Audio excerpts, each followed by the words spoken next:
안녕하세요. 안녕하세요. 반갑습니다. 장준호 목사입니다. 네, 저는 연구마시 김윤희라고 합니다. 반갑습니다. 이번 시간에는요, 저희 영상을 굉장히 감사하게도 열심히 시청해주시는 분 중에 한 분이신데요.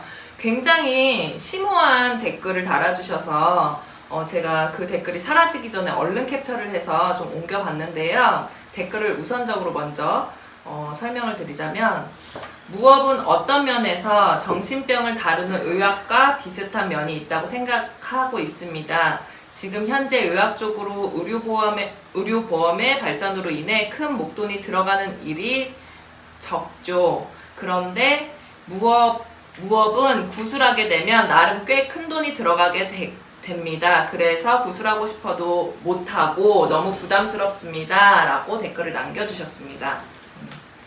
이거에 대해서 어떤 의견이 있으신지 장 선생님.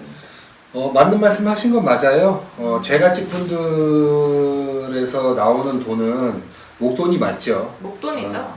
목돈이 맞는데 저희 입장을 또 얘기하자면 얘기가 길어지기는 하지만 저 같은 경우는 제갓집한테 돈이 없는데 구순하고 싶어. 조상을 대우를 해드리고는 싶어. 그러면 저축하라고 얘기해요. 네.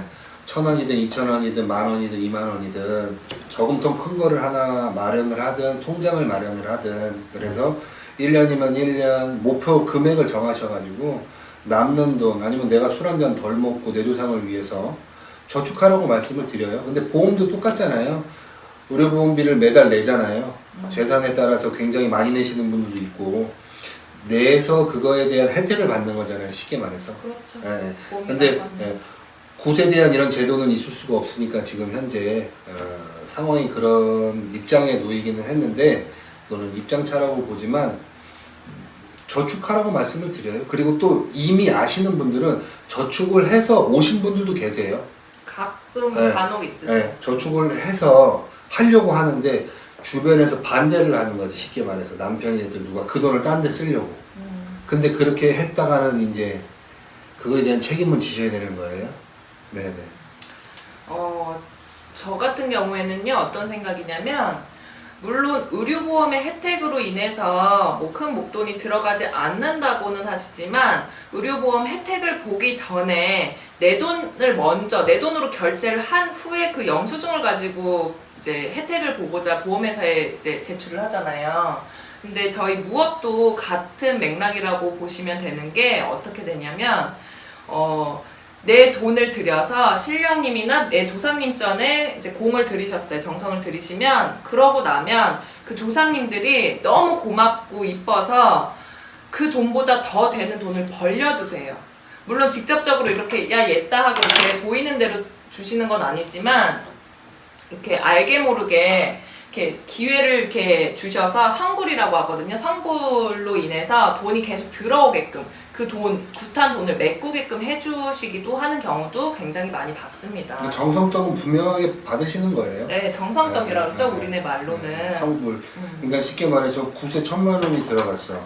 그러면 이거를 만약에 누구한테 빌려서 하셨거나 뭐 이렇게 하잖아요. 그러면 이 정성이 잘 진행이 되고 조상에서 잘 받았으면 3개월 안 걸립니다. 100일 안에 이 빌린 돈들이나 이런 것들은 다 되갚아 주세요. 네. 그래서 그거는 진짜로 많이 경험했죠. 네, 돈이 많아서 굿들 하시는 거 아니시거든요. 상황이 정말 급하시기 때문에 하시는 분들 많으시거든요.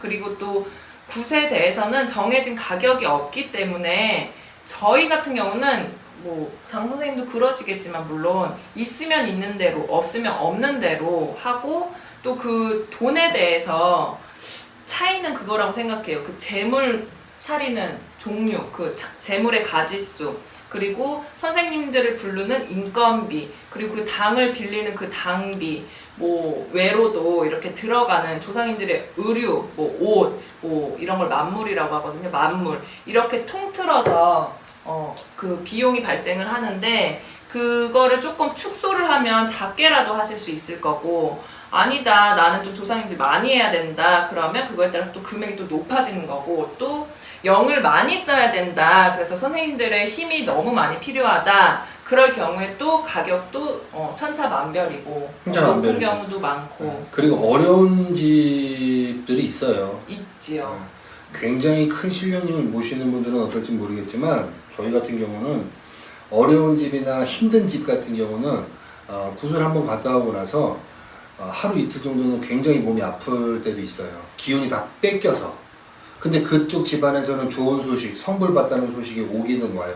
그러니까 물론 이런 얘기를 하면 신이 약해, 애동이라 그래, 뭐 일이 잘못됐어, 뭐 이런 쓸데없는 얘기를 하시는 분들도 있는데 그건 별개로 예, 힘든 기운을 굉장히 많이 뺏기는 집안이 있다라는 거. 그러니까 진이 빠진다고 하죠. 왜 상담하는 것도 진이 빠지기도 하고요. 기도하는 거 저희네가 뭐 어떤 분들은 그냥 기도해 주세요. 뭐 이렇게 쉽게 말씀하실 수도 있죠. 물론 말이기 때문에. 근데 기도해 주시는 이 분들은 진이 굉장히 많이 빠져요. 그래서 몸도 굉장히 아프고 내 에너지를 다 쏟아준다고 보시면 돼요. 그러니까 눈에는 안 보이죠. 에너지고 기운이기 때문에. 그런데 우리는 느껴요. 그래서 몸의 회복이 정말 더디거나 정말 하루 종일 잠만 자거나 그래서 회복을 시키거나 아니면 먹을 걸로 충당을 하거나 이렇게 해서 또 기도를 해서 다시 또 충당을 하거나 이렇게 해서 많이 개어냅니다.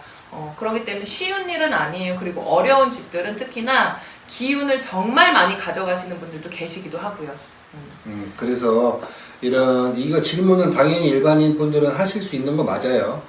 그리고 예전에는 뭐 어떤 분이 이제 말씀해 주신 거지만 무당이 굿을 띄면 100명이 먹고 산다 뭐 이런 얘기도 있고 막 하는데 그런 얘기 들어봤어요. 저도. 떡집, 과일집, 전집, 뭐 운전해 주시는 기사님, 뭐 야채 가게, 뭐 채소 여하튼 가게. 막 많은데 예전에는 곡식으로도 받았잖아요. 네네, 값을. 그렇죠. 근데 그런 걸 받아서 또 어려운 집안, 뭐 농사가 잘 안 된 집안들 네, 맞아요. 나눠 드시고 맞아요. 이렇게 해서 굉장히 좋은 쪽으로 에너지들을 많이 쓰셨어요. 맞아요. 근데 지금은 이제 물론 그러시는 분도 계시고 아닌 분도 계신데 좋은 인연을 만나셔야 되는 거예요. 근데 손님들 입장에서는 목돈이기 때문에 부담스러우실 수는 있어요. 당연한 그런데 거죠. 사람마다의 생각이 다르고 또 그릇 다르듯이 다르지만 한 번쯤은 내 조상님들을 위해서 뭐 대가를 바라지 마시고 한 번쯤은 이렇게 정성을 그냥 식사 대접한다 생각하시고 정성을 들여보시는 것도 추천을 드리기도 하고요. 그리고 꼭 큰 돈이 아니더라도 작은 돈으로도 언제든지 얼마든지 할 수 있다는 점, 제자님들의 뭐 역량에 따라서 할 수 있다는 점, 가능하다는 점 말씀드리고 싶고요. 그리고 솔직하게 말씀드리면 옛날 과거에 1, 20년 전의 가격하고 지금 현재 굿 가격하고는요 크게 차이가 나지는 않습니다. 별 차이 없어요. 옛날 시대에 제가 진짜 많이 들은 얘기들, 저희 신도분들 나이 많으신 분들 많으신데요. 그 옛날에 20년 전에 30만원, 10년 전에 300만원짜리 일 뭐 하셨다는 분들 많이들 계세요. 그럼 그게 지금의 시대로 환산을 해보면 3천만원 정도 돈이 되는, 따지고 보면. 그래서 그때 시대가 더, 좀 가격이 좀 강하지 않았나 싶기도 하고요.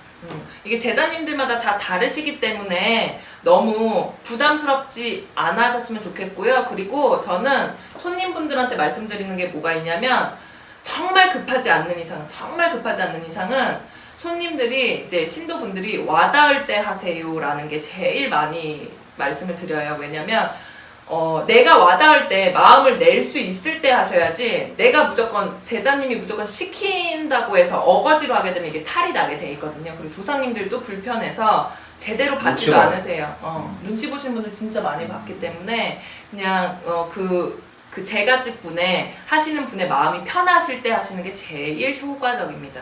네.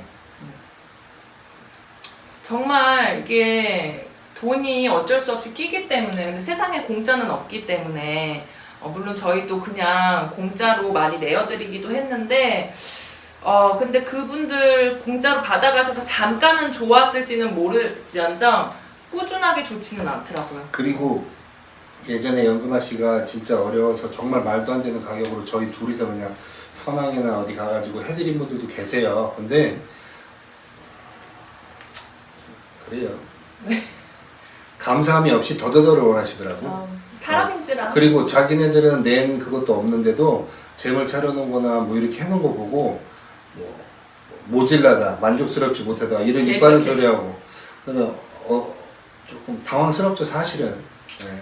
에휴, 지난 세월 맞아. 그랬어요. 뭐, 네. 어쨌든 그랬어요. 뭐, 다 공부거리가 됐지만, 어쨌든. 근데 어찌됐든 이 네. 얘기는 질문하신 분의 입장에서 보면 부담스러운 건 당연한 맞습니다. 거예요, 네. 당연한 거고 근데 그러면 이제 팁을 드리자면 모으시면 돼요. 적금 들듯이 조상들의 판을 벌려드리기 위해서 그러면 그 모습을 보고 이뻐서 더 빨리 네. 벌어주시거나 네. 그래 용돈도 주고 꽁돈도 주고 해서 그 돈을 또 마음이 진짜로 잡히신 분이라면 차곡차곡 모으시면 국값은 금방 만들어집니다. 네. 근데 이 국값이 만들어졌는데 돈이 만들어지니 목돈이 만들어지니 딴 데 쓸라 한다 또 맞아요. 있어. 마음이 또 바뀌어요. 우리 집 저기에서도 계셨어. 네, 있더라고요. 그러면 또 이제 조상님들이 굉장히 서운해 하시기도 하고 섭섭해 하시기도 하고 그러시잖아요. 그거에 대한 책임은 지시면 돼요. 왜냐면 기대를 잔뜩 하시고선 돈을 마련을 해주셨는데 이제 내가 잘나서 한 줄 알고 만들어진 상황인 줄 알고 이제 내가 급한 불 끈답시고 이제 쓰셨단 말이에요. 근데 그렇게 써버리면 계속 빵꾸 나잖아요. 없어요. 네, 이제 계속 더 빵꾸 이상은 나고 없는 기회가 없고. 네. 그러니까 잘 판가름 하셨으면 좋겠습니다. 네. 오늘은 이렇게 진중한 좀 무게감이 묵직한 질문을 가지고 좀 주제 삼아 봤는데요. 적절했는지는 모르겠지만 적당한 답변이 됐을 거라고 생각을 합니다. 오늘은 여기까지 설명을 드리도록 하겠습니다. 감사합니다. 감사합니다.